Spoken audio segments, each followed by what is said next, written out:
Hare Krishna, Krishna Krishna, Hare Hare, Hare Ram, Ram Ram, Hare Hare. Hare Krishna, Krishna Krishna, Hare Ram, Ram Ram, Hare Hare. Hare Krishna, Krishna Krishna, Hare Hare, Hare Rama, Rama Rama, Hare Hare. Hare Krishna, Krishna Krishna, Hare Hare, Hare Rama, Rama Rama, Hare Hare. Shri Radha गोकुनंद के, सीताराम लक्ष्मण हनुमान के, गौर निताय की, जय। श्रीला प्रभुपाद की. Now is the time for the Bhagavad Gita class. Everybody please face on this side here where the speaker is going to be right sitting where you are. So just face over this side here please. Turn around. This is a Bhagavad Gita class now. Wonderful, beautiful class by Hari Hari.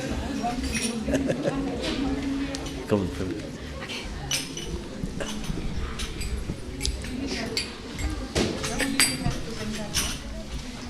You can lift it on your own.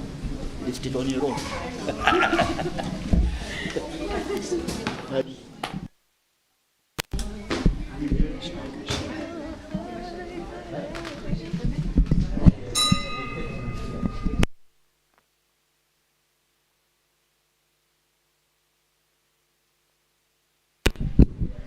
The last one.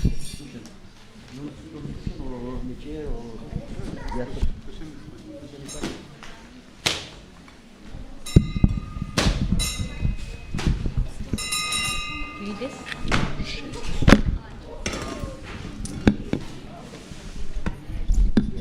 It's already broken. I know. No, it's not your fault because I think it wasn't connected properly. Yeah. It doesn't. This is broken. It's not going to go on. Oh, I see. Yeah, someone's broken it over last week. Oh, okay. Yeah. Even if you spin it, it doesn't. It doesn't? No. No. Read it again. Okay, and then this one. Yeah. Do you want to give me another one? Okay, I'll There isn't. Oh.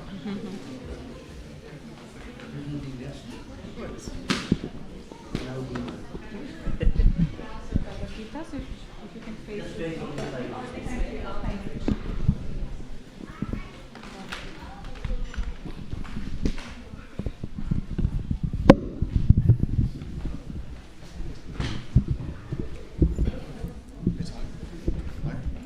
Yeah.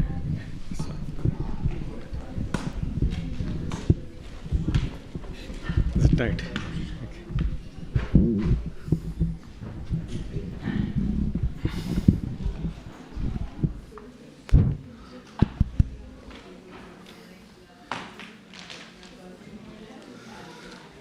Thank you everyone for joining our class today.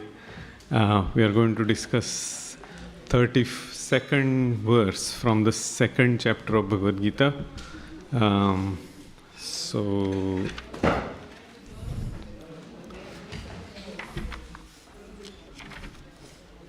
how many chapters are there in Bhagavad Gita? Anyone? How many? 18. How many verses?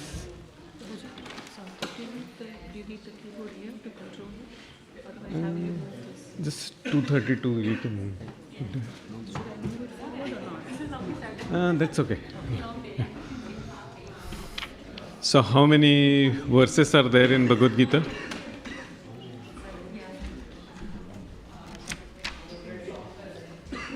$700. 700 verses in total. Okay. So, and in that second chapter, 32nd verse, we are going to discuss today. So, let's quickly start the invocation and then we'll start. ॐ अज्ञानतिमिरान्धस्य ज्ञानाञ्जनशलाकया चक्षुरुन्मिलितं येन तस्मै श्रीगुरवे नमः। श्रीचैतन्यमनोभीष्टं स्थापितं येन भूतले स्वयं रूपकदा मह्यं ददाति स्वपदान्तिकं। वन्देऽहं श्रीगुरो श्रीयुतापदकमलं श्रीगुरुन् वैष्णवांश्च। श्रीरूपं साग्रजातं सहगणरघुनाथान्वितं तं सजीवं स अद्वैतं स अवधूतं परिजनसहितं कृष्णचैतन्यदेवं श्रीराधाकृष्णपादान् सहगणललिता श्रीविशाखान्वितंश्च। हे कृष्णकरुणासिन्धो दीनबन्धो जगत्पते गोपेश गोपिकान्त राधाकान्त नमोऽस्तुते। तप्तकाञ्चन गौराङ्गी राधे वृन्दावनेश्वरी ऋषभानुसुते देवी प्रणमामि हरिप्रिये। नम ॐ विष्णुपादाय कृष्णपृष्ठाय भूतले श्रीमते भक्तिवेदान्तस्वामिन् इति नामिने। नमस्ते सारस्वते देवे गौरवाणी प्रचारिणे निर्विशेषा शून्यवादी पाश्चात्यदेशतारिणे। जय श्री कृष्ण चैतन्य प्रभु नित्यानंद श्री अद्वैत गदाधर श्रीवास आदि गौर भक्तवृंद। हरे कृष्ण कृष्ण कृष्ण हरे हरे हरे राम राम राम हरे हरे। हरे कृष्ण कृष्ण कृष्ण हरे हरे हरे राम राम राम हरे हरे। हरे Krishna Krishna Krishna Hare Hare Hare Ram Ram Ram Hare Hare. So there is a verse there on both screens there. So let's chant this. Repeat after me. Yadruchaya chopapannam swargadvaram apavrutam sukhina kshatriya partha labhante yuddhamidrusham. Let's do one more time. Hopefully I will hear some more from you. Yadruchaya chopapannam swargadvaram apavrutam sukhina kshatriya partha labhante yuddhamidrusham. Shall we do once more? Okay, let's do it. Yadruchaya chopapannam swargadvaram apavrutam sukhina kshatriya partha labhante yuddhamidrusham. Very nice. So let's read the translation. O Partha, let's see. Hopefully we'll get the translation, but I'll start reading. O Partha, happy are the Kshatriyas to whom such fighting opportunities come unsought, opening for them the doors of the heavenly planets. That is the translation and purport by Srila Prabhupada. Let me read the purport. As supreme teacher of the world, Lord Krishna condemns the attitude of Arjun, who said, I do not find any good in this fighting. It will cause perpetual habitation in hell. Such statements by Arjun were due to ignorance only. He wanted to become non-violent in the discharge of his specific duty. For Kshatriya, to be on the battlefield and to become non-violent is the philosophy of fools. In the Parashara Smriti, or religious codes made by Parashar, the great sage and father of Vyasadev, it is said, Kshatriyo hi prajarakshan kshastra panihi pradandayan nirjitya parasainyadi kshitim dharmena palayet. So what that means is, the Kshatriya's duty is to protect the citizens from all kinds of difficulties, and for that reason he has to apply violence in suitable cases for law and order. Therefore, he has to conquer the soldiers of inimical kings, and thus, with religious principles, he should rule over the world. Considering all aspects, Arjun had no reason to refrain from fighting.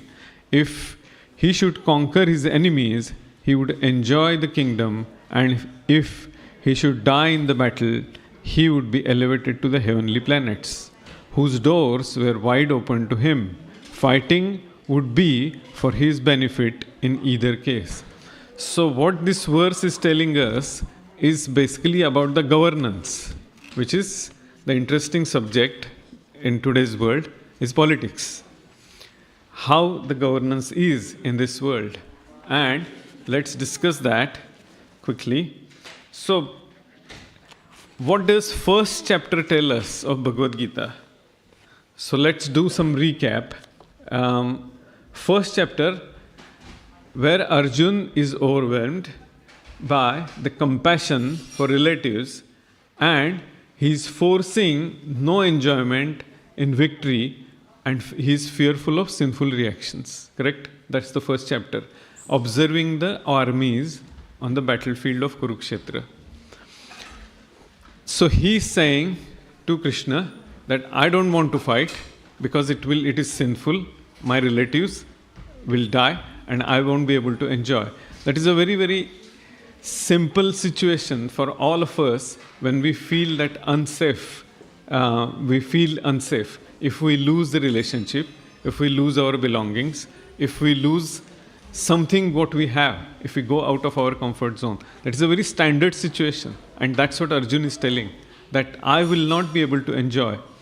That is the first chapter, and that's what the precept we are setting here. What he says effectively is the harmful effects of destroying families, relationships, and our belongings, and the kingdom. And that's why I don't want to fight. That's what Arjun is saying in a nutshell. That's the first chapter. Second chapter, verses 1 to 10, is what Arjun is saying. It is his indecision. And he's eventually, what he's saying is accepting Krishna as his spiritual master. So, what he says is, initially, I don't want to fight. And let's read some of the verses from the first, from verses 1 to 10, where he's saying, I don't want to fight. And in the verse 8, he says, I can find no means to drive away this grief which is drying up my senses. I will not be able to dispel it, even if I win prosperous, unrivaled kingdom on earth with sovereignty like the demigods in the heaven. So he's saying, I don't want to fight. And then Sanjay says, Eva muktva rishikesha gudakesha parantapa na yotseiti govindam uktva tushni babhuvacha. What this means is, Srila Prabhupada's translation, very beautifully he says, Sanjay said, having spoken thus, Arjun, chastiser of enemies, told Krishna, Govinda, I shall not fight, and fell silent. So, now, in the first 10 verses, Lord doesn't speak. He's just giving, he's just smiling. Now he starts he starts telling that where Arjuna is going wrong. And the 11th verse, where Lord is giving Atma Jnana, the knowledge of the soul. He says, 11th verse is very important. And it's a chastisement to his best friend. What he says, Ashochananva shochastvam prajnavadamscha bhasase gatasuna gatasumscha nanusochanti pandita.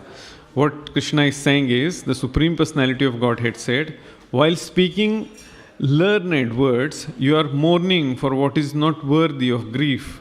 Those who are wise lament neither for the living nor for the dead. So, it's a shift of paradigm. The Lord is saying, you are in grief, you are being sorrowful, for there is no reason for that, because soul is eternal. It's a knowledge of the soul, Atma Jnana. And then he's saying in 12th verse, never was the time when I did not exist, nor you, nor all these kings, nor in the future shall any of us cease to be. So Krishna is giving the science of eternity. Soul is eternal and Supreme Lord is eternal. We have eternal relationship with Him. And that is the first to 10 chapters we saw that Arjuna's indecision, and 11 to 30 Lord is giving the Atma Jnana. What is the first point Krishna talks? He says, no need to lament. All individual exists eternally. That's the verse we saw. Natvevaham jatunasam natvam neme janadipa. Nachaiva na bhavishyama sarve vayamatah param. And then he tells another important point. He says, tolerance of dualities. And that's the very, very famous verse. What is that verse? Anyone? Matrasparshastu kaunteya shitoshna sukha dukkhada. Agama payino nitya stam stitikshasva bharata. What Krishna is telling Arjun is that the duality of this world, happiness and distress, is like the change of seasons. Matrasparshastu kaunteya. Kaunteya he is telling Arjun. Shita ushna. Shita means cold. Ushna means warm. So, like seasons which are cold, after cold season, we will get warm season. Like that, the happiness and distress will come. And that is the tolerance. Tolerance of dualities is the eligibility for liberation. To come out of this cycle of birth and death, cycle of miseries. So that is the second important point he is telling. The third one, in these 11 to 30, which is Atma Jnana, which is the knowledge of the soul, the third important point, he says, soul never dies. Soul is eternal, eternity. Natvemaham jatunasam. That's what we just chanted about. Only body is perishable. And change of body is like a change of garments. So interesting bit is, we all have this body. What is this body? It is an instrument to fulfill our desires, correct? We have our desires. I want to fly. I want to run. I want to buy something. So what we have? We have one body of desires, which is made up of what? Mind, intelligence, and false ego. That is called Karana Sharira. Then there is another body, which there are multiple bodies coming out of it. It is called micro body or Sukshma Sharir. What it does is, for example, this Prabhu wants to buy 4-bedroom, big, beautiful house. Now that is the desire. Then that micro body will be created, and that micro body will start working on that desire. So, for example, he wants to buy that house of worth £500,000. Then he has to find a means of earning that much of money, how to earn it. Then his intelligence will use those instruments to earn that money. And finally, somewhere he will say, okay, I will compromise for maybe £400,000 because this is currently out of my scope. And somehow he will make it and he will buy some house. What was working in that? It's the microbody. To fulfill that desire of the microbody, which is coming from the original body of desires, which is called Karana Sharir, or a subtle body.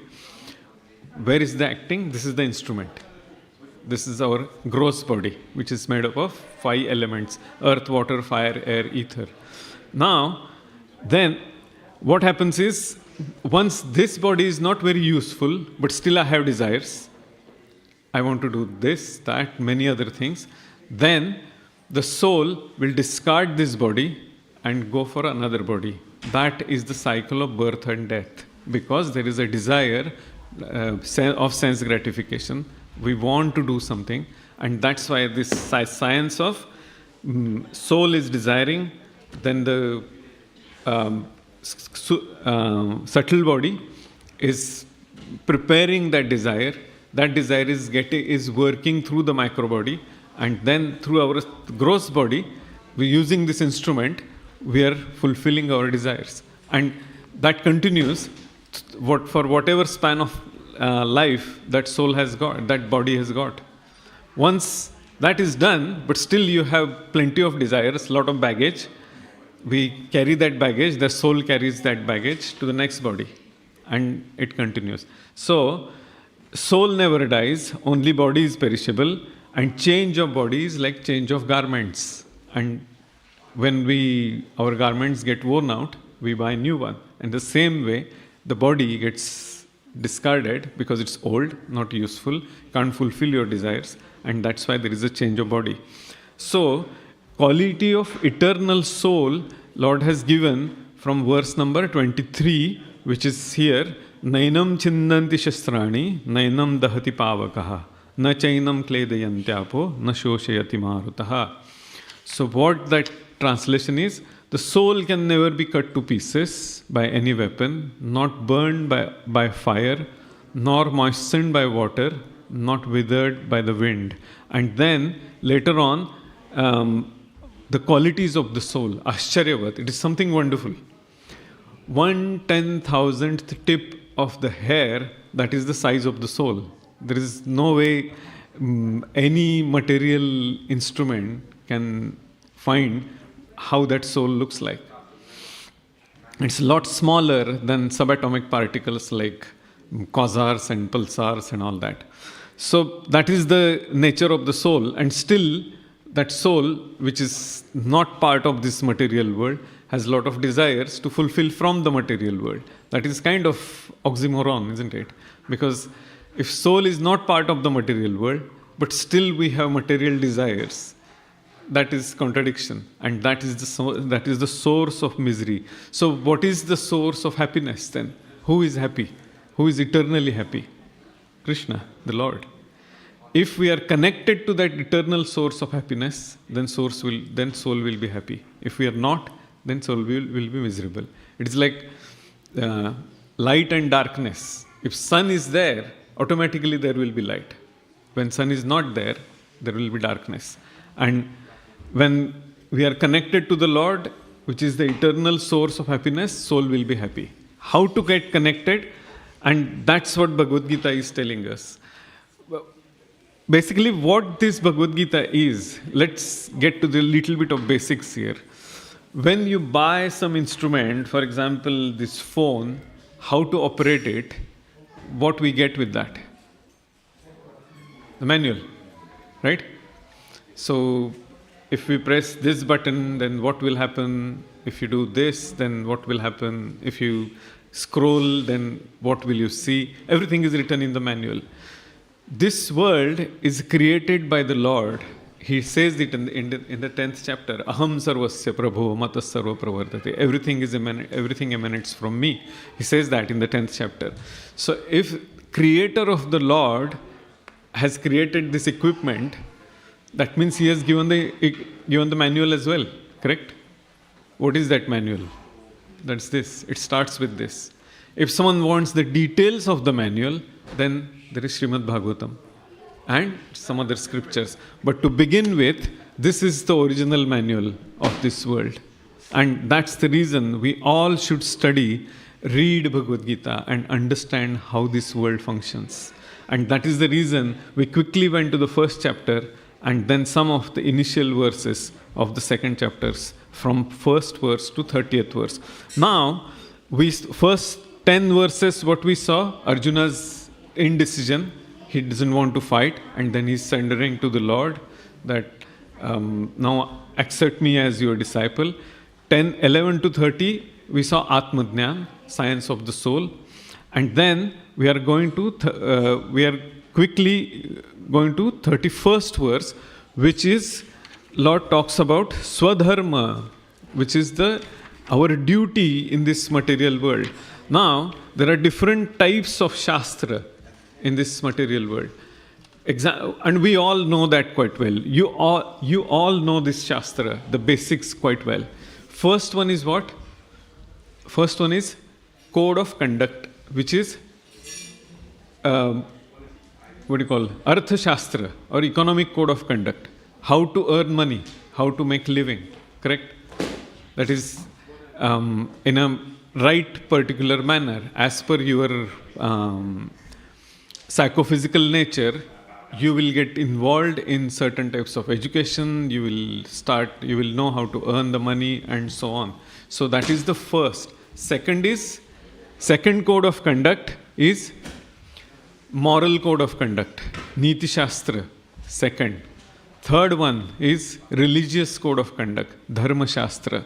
So 3 codes of conduct are there in any human society initially. So sometimes person will stick to the moral code of conduct and they will try to concoct their own philosophy and they will think that is a religion, but it's not.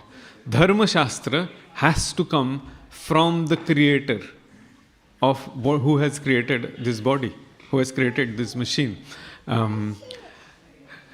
Once I was talking to a doctor and she said something interesting. She said, we all have a kidney of this size, probably little bit here and there, or of our feast. And she said, just 10% of that kidney, the replica of that, they have created a dialysis machine, which is massive, huge, some boiler type of instrument, and I don't know much details about the dialysis machine. She said that does maybe around 10 to 12% of the job. And we, just to replicate that, human being had to create something massive. But the small kidney does lot more than that.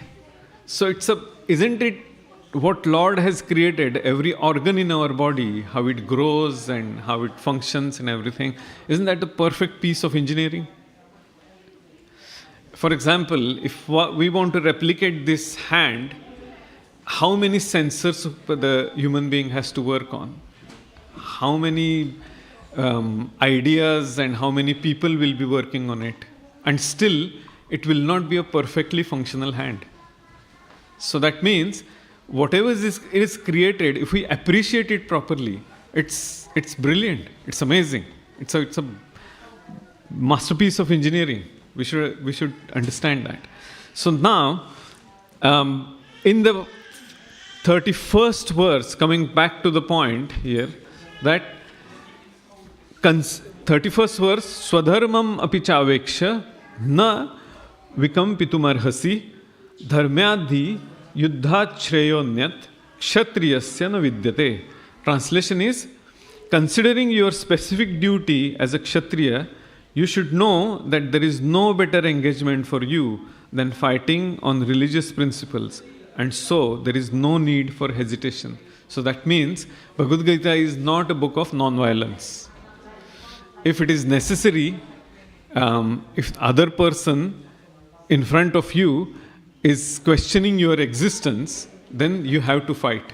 There are different means of fighting. Everything need not have to be a physical violence, but yes, there is a clear instruction. I will read the translation again. Considering your specific duty as a kshatriya, you should know that there is no better engagement for you than fighting on religious principles, and there is no need for hesitation. So this is the religious code of conduct, which is coming from the Supreme Lord, from the Creator. And then we will come to this 32nd verse today, that, O Partha, happy are the Kshatriyas to whom such fighting opportunities come unsought, opening for them the doors of heavenly planets. So in 31st verse, Arjuna is a Kshatriya. His role in society is to engage in administration activities. For administration activities, he has to punish his subjects. He has to make sure that everyone is playing the role as per their prescribed duties, as their psychophysical nature. So, how the governance should be. If the criminals needs to be punished, they have to be punished, and that is a mercy that needs to be done.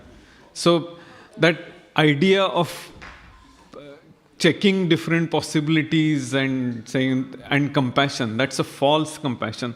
That should not be there. That's what these verses are telling us. And from 31st verse onwards, Lord talks about Dharma Shastra. What is the need for the society? And if we check this 32nd verse, onwards. Fortunate are the Kshatriyas to whom such religious opportunities come unsought, opening doors of heaven. So the important note here, we were talking about the principle of violence and non-violence. The immorality of soul described, immortality, sorry, that's the wrong word, of soul described earlier doesn't recommend unnecessary violence. As a Kshatriya, Arjuna's dutiful fight for the noble cause of eliminating inimical kings is a religious violence approved by the Supreme Lord. Killing or being killed in the religious battle leads to heaven. It will elevate the soul to the higher principle. And that's what this verse is telling us. So, sutra or the formula of this verse is we should stick to your own script, our own swadharma. What is prescribed duty for that particular person? If our nature, if some person's nature is to be Kshatriya, we all know everybody among us has certain inbuilt qualities. Somebody by their psychophysical nature is of trading. They want to trade. They want to do some more of a commercial activities, mercantile activities. Though that person is born in a very Brahminical family or sometimes in very skilled labor type of family, but that person's basic nature is to trade, to do some mercantile activity. So that person's nature is of Vaishya. So that is his psychophysical nature. And he should act accordingly. He should get trained in that area. So that's what that means is we should stick to our own script. We should stick to the nature we were born with, and that is Swadharma. When can we discard our Swadharma? That comes later in the Bhagavad Gita. When Lord says that, Sarvadharman Parityaja, in 18th chapter, he says, discard all varieties of religion and just surrender unto me. Why? Because that principle of just material duties is, Lord is not saying that is enough. The material, if you want to do any material duties only, then we will remain in the material world. That is written in the Vedic scriptures. So, fascinating part of Vedic scriptures is, if someone is reading one verse, just as it is, if you read the Shabda Bhashya, the literal meaning, the person will think that, oh yeah, this is how this is the code of conduct, and I will live my life properly, happy in this material world. But the same verse, if you read it in the context, more of a hidden meaning, that the same verse tells us how to come out of this material world and how to surrender to the Lord. That is the beauty of the Vedic verses. So, there is one verse in Bhagavatam where Narad Muni tells Maharaj Yudhishthir, Tyaktva swadharma charanambujam harer bhajanna pakvotha patet tato yadi. If someone does not do their swadharma properly, but if that person is fully dedicated in the devotional service, on the path of bhakti, bhajanna pakvotha patet tato yadi. Though they fall down little bit, though they divert little bit, but still that person has a strong desire to follow the devotional service. And then the next line he says, Yatra kova bhadram abhudamushkim kovartha apto bhajatam swadharmataha. If someone is doing their duty so diligently, so perfectly, but they are not related, if they are not devoted to Bhakti Marga, to the devotion to the Lord, to devotion to the Creator, then even if there is a perfection, what's the use of it? So that's a rhetoric question, right? And what that means is, even if we want to do everything perfectly in this material world, the results will be temporary. So what is the solution for that? Everything we do should be done as a service to the Lord. So how the society will be? if we are doing our job so properly, as per our psychophysical nature, as per our swadharma, but not for our own sense gratification, but doing that as a service to the Supreme Lord, the society will function properly and the people will be happy. And we will come to those points very quickly now. If we try to become someone else, not following swadharma, if the person who, example is, if someone wants to be a doctor and because his family is all engineers, and if that person is forcibly becomes engineers, he will not be able to enjoy his job. He will not be able to do his job properly because that person's psychophysical nature is to be a doctor. So he will be more and more interested in medicinal type of work. Similarly, and what is the result of that? We will put more and more masks or the crowns which are not made for us. Someone else's crown, someone else's mask we will keep putting on. And where actions and their results will be unpleasant because that person will not enjoy and the other person will not, the other people will not get benefited. And the whole society, if it is like this, more of a chaotic, running behind false objectives, it will be unwanted masks and crowns people will be wearing, and there will be more and more chaos. And we can see that now in today's world. Somebody says, we get brainwashed, that artificial intelligence is very, very good. Data analytics is amazing.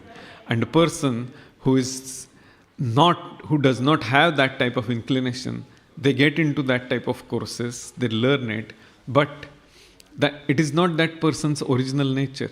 It is not that person's psychophysical nature. If that person is more interested in languages or art, that person will excel. That person will be more beneficial to the society rather than doing something which is not their own psychophysical nature, which is not their swadharma. So happiness is not experienced only through emotions. It is experienced when we act and live according to our own nature. Right? Agree? That's the first inference of this. Acting with our swadharma. What will happen? This is the statement we have derived from Prabhupada's purports. Second, there is a growth on both material and religious levels when we follow this principle of swadharma, our prescribed duties. The second important point. The third one, longevity of life and pleasures. When person is happy in their duty, in their role, that person is happy. And when there is a happiness around you, other people will also be happy because they will get benefited. That's another. Sensual vitality, because your senses are relatively satisfied. There is no unpleasant surrounding around you. Obviously, when person is contented with the sweet relationship, what happens is the diseases become more and more minimal. Minimal diseases. Obviously, in this material world, janma mrityu jara vyati, birth, death, old age and diseases will be there because this is imperfect world. But if we act according to these Vedic principles of Sadharma, what will happen? There will be more and more sensual vitality, and which will result in minimal diseases. And another important point, which is why this book gives more and more practical tips for everyday living, why this is a manual for all of us. Another important point is high quality facilities.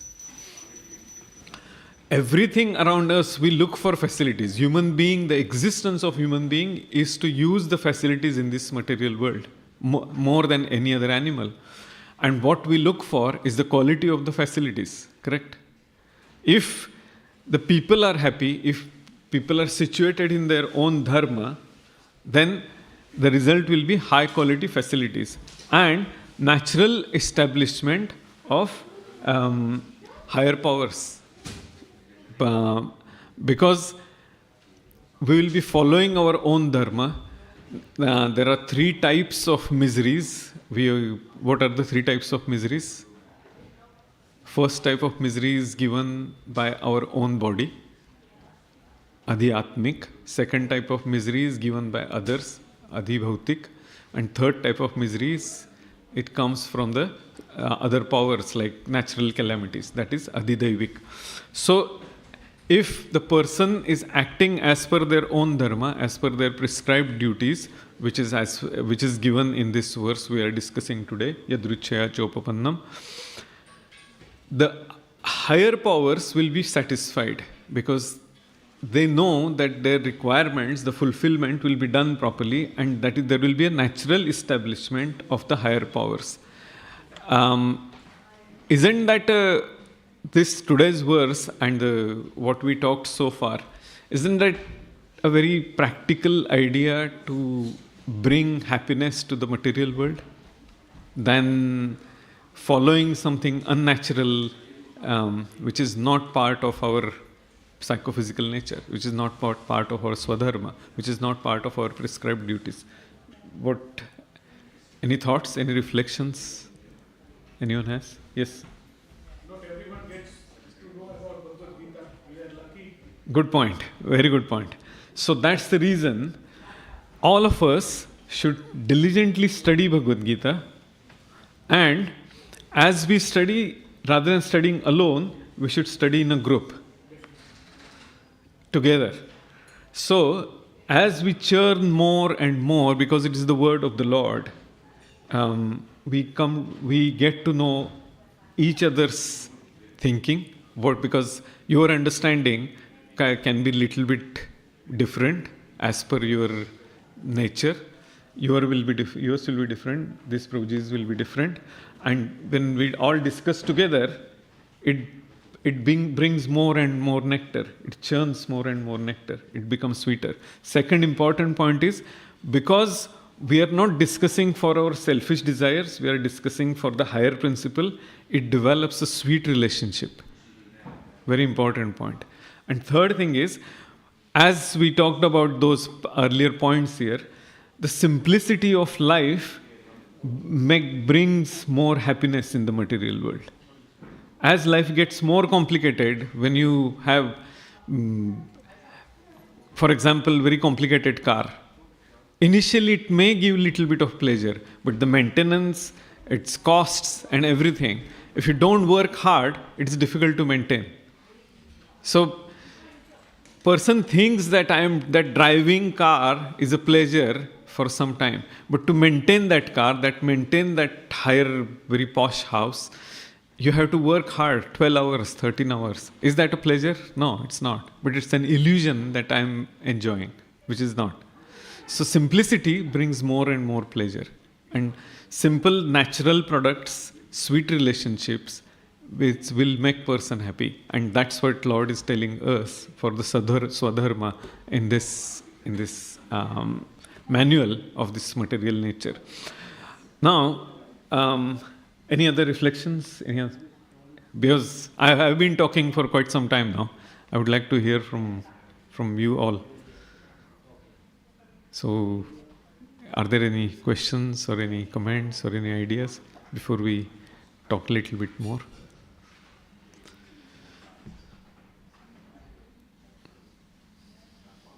Yes.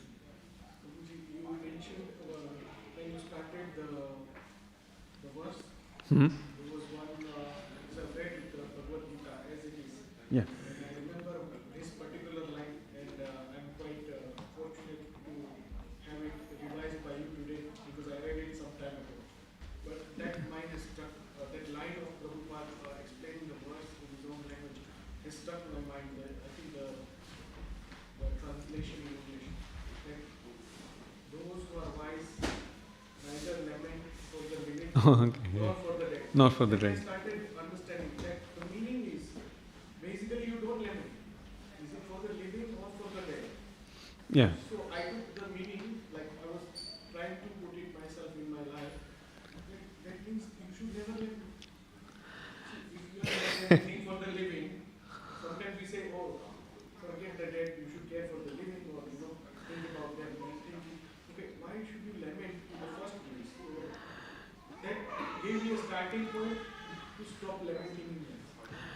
Yes, interesting point. Now there are 5 base relationships, and or we say mellow or rasa. So what is that 5 base relationships? Shantaras means you have trees and flowers and everything. You have some relationship with them. You get some pleasure from them. Those are all living entities. Second is dasyaras. We all have tendency to serve. So this is dasyaras. Third one is sakhyaras, relationship of friendship.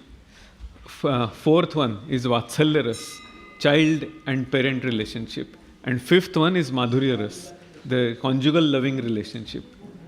There are 5 basic relationships in this world. There is nothing beyond those 5 base relationships. And then there are 7 uparasas, sub-mellows. Bibhatsaras, krauryaras, hasyaras and all that.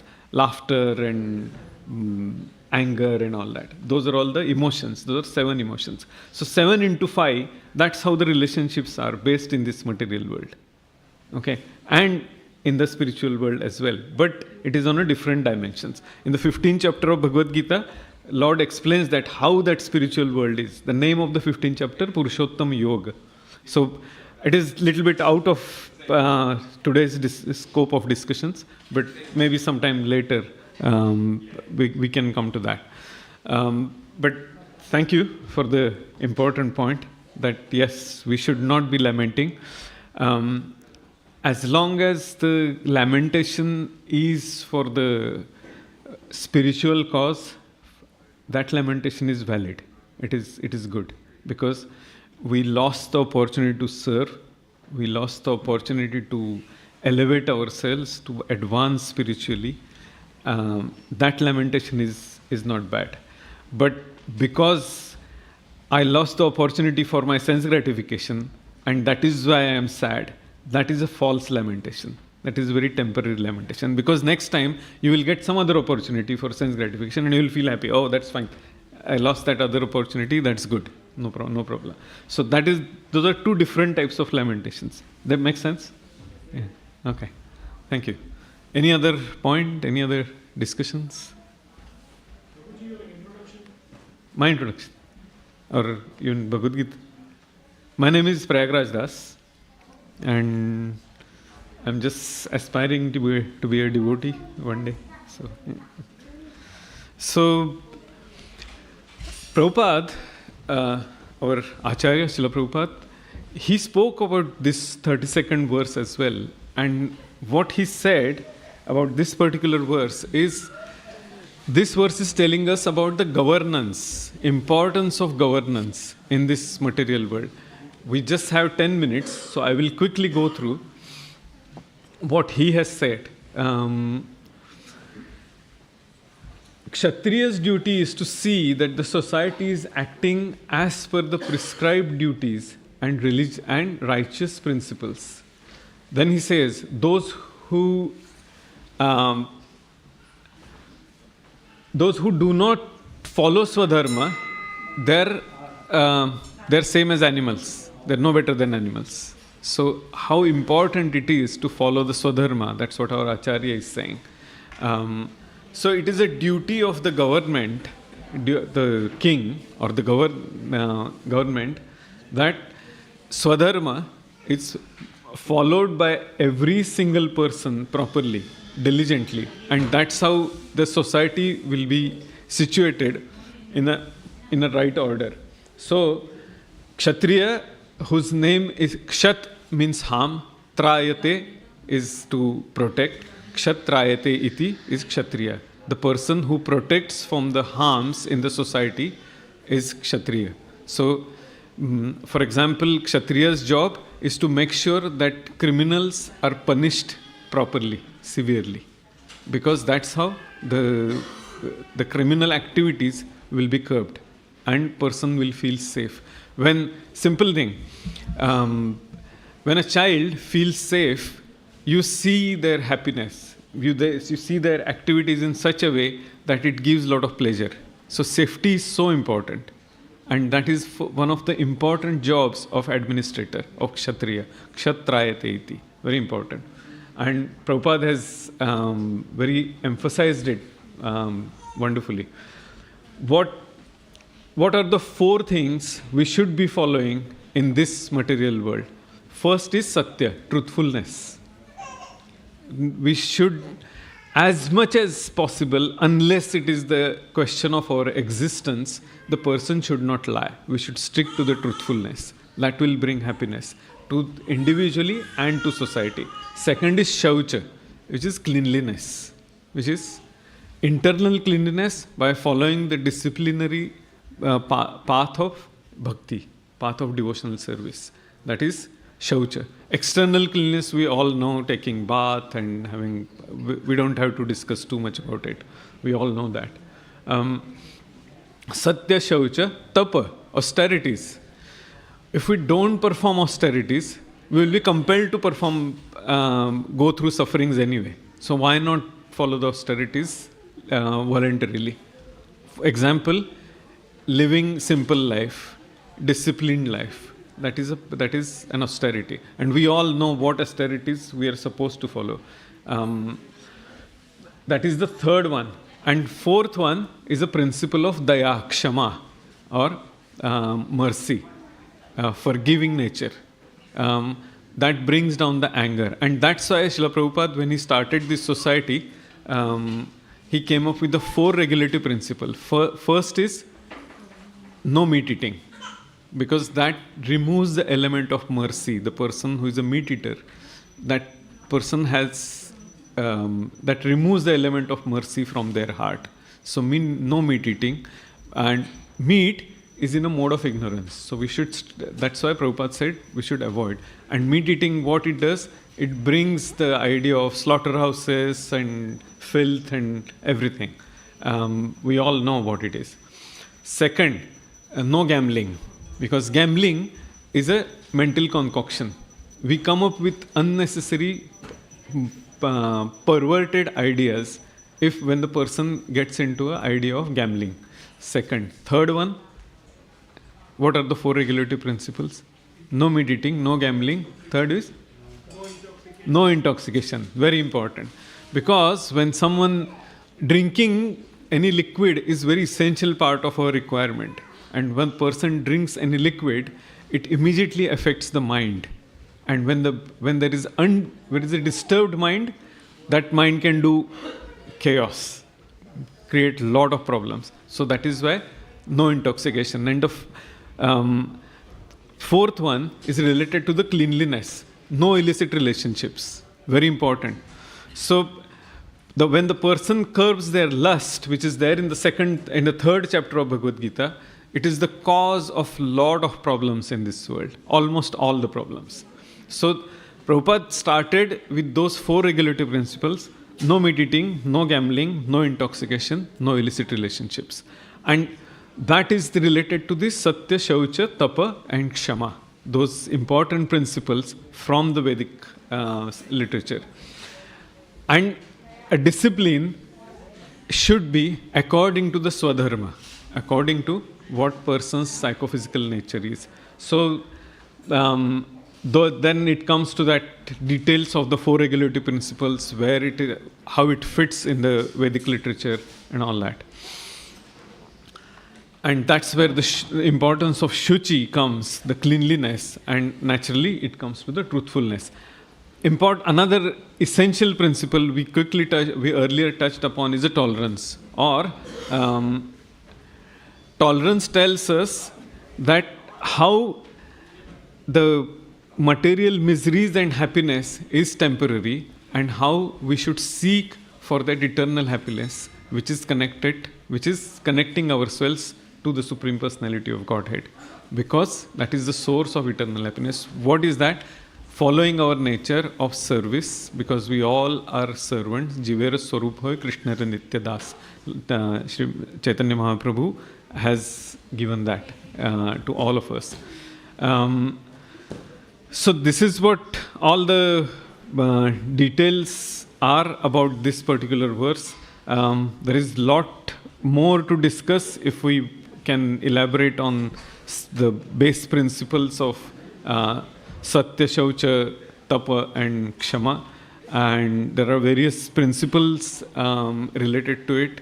The personalities who did follow and who did not follow from our Shastra. Example is Duryodhan. He was not following any of the principle, and what was the result? We all know that. And Bhagavad Gita, he talks in the first chapter. The person who followed it, they went through the sufferings, but the end result was the happiness, because those personalities were always connected to the eternal source of happiness. Example, Yudhishthir Maharaj or Arjun. Though there was a chastisement, but they always had that guarantee that Lord is there for me. He will protect me. He is there. And that is why he always, we see that they have taken a shelter of the Supreme Personality of Godhead, Krishna. And how the king should be? King should be a saintly king.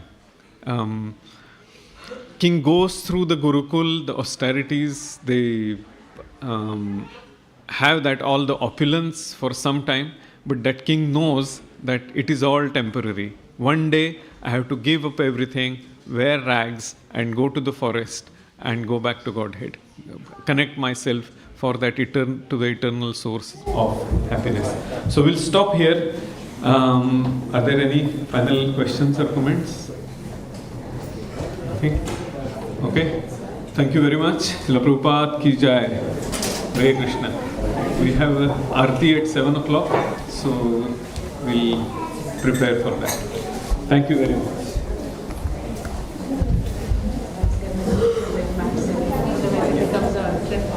Yeah. If everyone can put the mats away and stack it in the corner.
That one is broken. It's not staying. It keeps coming off.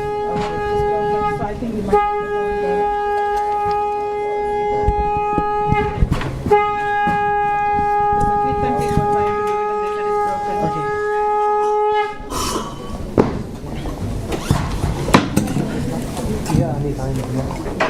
Kiba Jaya Jaya Gaura Chande Arati ko shobha Kiba Jaya Jaya Gaura Chande Arati ko shobha Jaya Jaya Gaura Chande आरती को शोभा जय गौरा चंदे आरती को शोभा जानवी तथा भाने जग मन लोभा जानवी तथा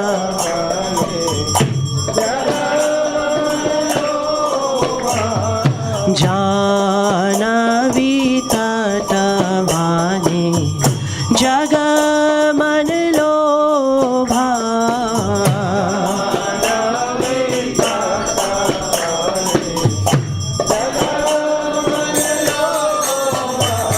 दक्षिणे निताय चार बामे गदाधार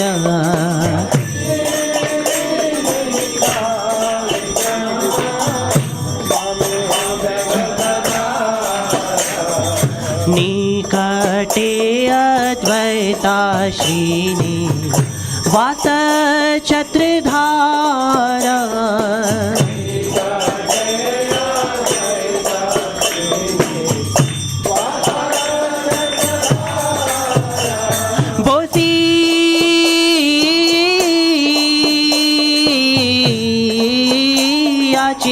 गौराचार रत्न सिंहासन